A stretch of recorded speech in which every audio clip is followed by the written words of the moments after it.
प्रश्न है, साइकोलॉजी शब्द का निर्माण हुआ है। Option A psycho plus logos, option B psyche plus logis, option C psyche plus lonus, option D में है साइकी प्लस लोगस और ऑप्शन ई में अनुत्तरित प्रश्न। तो इस प्रश्न का जो राइट आंसर है वो हो जाएगा ऑप्शन डी साइकी प्लस लोगस। अर्थात जो साइकोलॉजी जो शब्द है ये एक लैटिन भाषा के दो शब्दों से मिलकर बना है ना। साइकोलॉजी शब्द लैटिन भाषा के दो शब्दों से मिलकर बना है।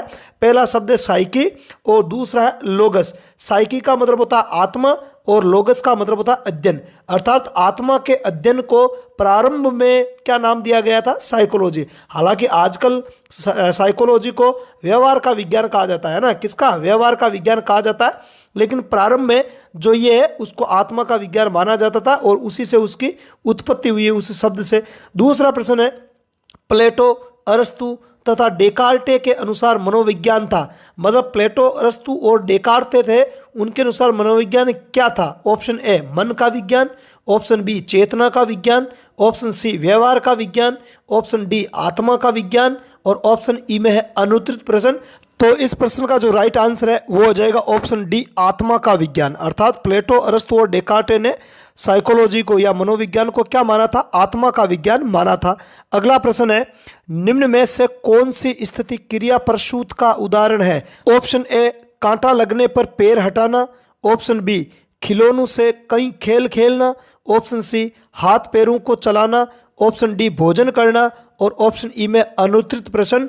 तो इस प्रश्न का जो राइट आंसर है वो हो जाएगा ऑप्शन सी हाथ पैरों को चलाना। मतलब ऐसे ही बैठे बैठे हाथ पैरों को चलाने की जो आदत पड़ जाती है कई बार, तो वो क्रिया प्रसूत का ही उदाहरण है। किसका है, क्रिया प्रसूत का उदाहरण है, यूं ही हाथ पैरों को चलाना। अगला प्रश्न है, चौथा प्रश्न है, मैस्लो ने अधिगम हेतु निम्नलिखित में से किस पर बल दिया। मतलब जो एब्राहिम मैस्लो है, इन्होंने अधिगम हेतु किस पर बल अधिक दिया था। देखो ऑप्शन ए है आत्म प्रतिष्ठा, ऑप्शन बी आत्म संप्रत्यय, ऑप्शन सी आत्म विकास, ऑप्शन डी उपयुक्त तीनों और ऑप्शन ई में है अनुत्तरित प्रश्न। तो इस प्रश्न का जो राइट आंसर है वो हो जाएगा ऑप्शन डी हो जाएगा उपयुक्त तीनों। मतलब मैस्लो ने अधिगम हेतु आत्म प्रतिष्ठा, आत्म संप्रत्यय और आत्म विकास तीनों पर बल दिया था। अगला प्रश्न है, वृद्धि और विकास की तीव्र गति किस अवस्था में संपन्न होती है। ऑप्शन ए शैशवावस्था, ऑप्शन बी बाल्यावस्था, ऑप्शन सी किशोरावस्था, ऑप्शन डी प्रौढ़ावस्था, ऑप्शन ई अनुत्तरित प्रश्न।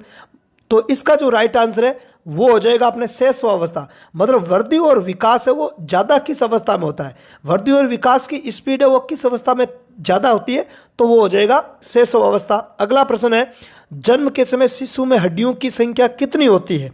Option A 170, option B 270, option C 306, option D में है 370 और ऑप्शन ई में अनुत्तरित प्रश्न। तो इस प्रश्न का जो राइट आंसर है वो हो जाएगा ऑप्शन बी 270। जन्म के समय शिशु में हड्डियों की संख्या कितनी होती है, 270 ज़्यादा होती है, लेकिन बाद में हड्डियों के जुड़ने के कारण हड्डियों की संख्या घट जाती है, कम हो जाती है। अगला प्रश्न है, यदि भय एक संवेग है तो मूल प्रवृत्ति होगी। मतलब 14 संवेग बताए गए साइकोलॉजी में, है ना, और 14 ही मूल प्रवृत्तियां बताई गई है। तो यदि भय एक संवेग है तो उससे जुड़ी हुई मूल प्रवृत्ति क्या होगी। ऑप्शन ए आक्रमण, ऑप्शन बी भोजन, ऑप्शन सी पलायन, ऑप्शन डी तलाश और ऑप्शन ई में अनुत्तरित प्रश्न। तो इस प्रश्न का जो राइट आंसर है वो हो जाएगा ऑप्शन सी पलायन। मतलब जब व्यक्ति को भय लगेगा तो भय के कारण वो भाग जाएगा वहां से, है ना, तो पलायन होगा। मूल प्रवृत्ति क्या होगी वहां पर, पलायन होगी। अगला प्रश्न है, प्रासंगिक अंतर्बोध प्रशिक्षण का प्रयोग किया जाता है। मतलब CAT जो होता है प्रासंगिक अंतर्बोध परीक्षण, है ना, मॉर्गन और मुर्रे द्वारा विकसित किया गया था। तो ये जो किन बालकों के लिए प्रयुक्त किया जाता है। देखो ऑप्शन ए है 3 से 11 वर्ष के बालकों के लिए, ऑप्शन बी 14 वर्ष से अधिक आयु के बालकों के लिए, ऑप्शन सी 14 वर्ष से कम आयु के बालकों के लिए, ऑप्शन डी 13 वर्ष के बालकों के लिए और ऑप्शन ई में अनुत्तरित प्रश्न।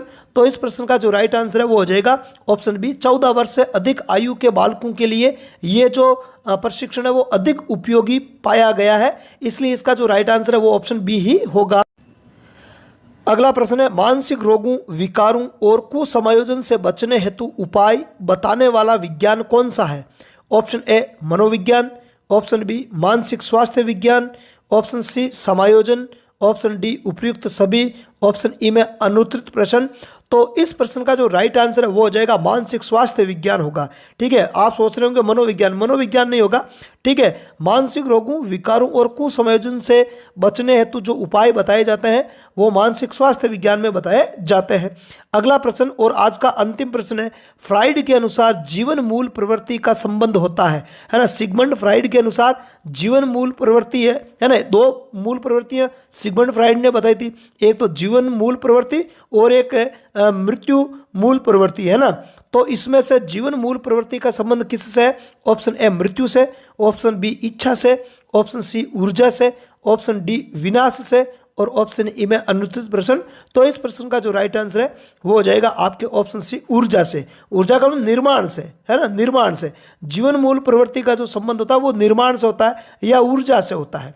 तो इस क्लास में इतना ही। क्लास यदि आपको अच्छी लगी है तो इसे शेयर जरूर करें अपने दोस्तों में और लाइक भी कर दें, और चैनल पे आप नए हो तो चैनल को सब्सक्राइब जरूर करें। धन्यवाद। जय हिंद।